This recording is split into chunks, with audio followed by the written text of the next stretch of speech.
Hello friends, आज मैं आपको ये कफ़ के बारे में बताती हूँ। कफ़ है, ब्रोंकाइटिस है, ये सब देखो कफ़ के। ये मैं आपको एक एक चीज़ की जानकारी दे देती हूँ। घर में किसी को खांसी है, बहुत दिन से तकलीफ़ हो रहा है, तो ये दवा आप कोई भी होम्योपैथिक फार्मेसी से ले सकते हैं। जैसे कि ये R8 नंबर है, जर्मन कंपनी का कफ़ सिरप है। ये 1 टेबलस्पून 2 टाइम्स लिया जाता है। अगर ज़्यादा खांसी है तो 3 टाइम्स ले लो।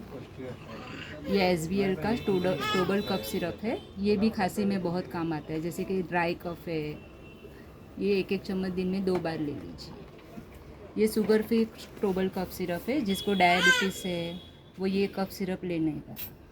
ये वीज़ल का कफ सिरप है, जो ब्रोंकाइटिस, छाती में घर घर आवाज़ आना, इरिटेट होना, तो ये सब ये इसमें काम आएगा। ये ब्लाटा सिरप है, जो अस्थमेटिक कफ सिरप में भी काम आता है। जैसे कि अस्थमा है, उसमें ये काम आएगा। ये R8 नंबर ड्रॉप्स है, जो पानी में मिक्स करके पीना है। 20 ड्रॉप्स दिन में 2 या 3 बार लेना है। ये एलन का ड्रॉप्स है, नंबर 949 ड्राई कफ। ये ड्राई कफ में ज़्यादा काम आता है। ये टैबलेट्स फॉर्म में है।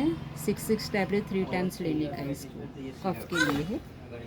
एग्लेसिया गैब्रा टैबलेट है, शॉबे कंपनी का। जैसे कि एक बार खांसी आई और कंटिन्यू 10 बार खांसी आ रही है, रुकती ही नहीं है, तो 2 टैबलेट्स दिन में 3 टाइम्स लेने का। ये ग्रिंडेलिया है, ग्रिंडेलिया एंड सेनेगा अस्थमेटिक कफ के लिए है। जैसे कि खांसी आ रही है, रुकती ही नहीं है, बहुत दिन की खांसी है, अस्थमा है, तो ये दोनों टैबलेट्स काम आएगी। Thank you friend.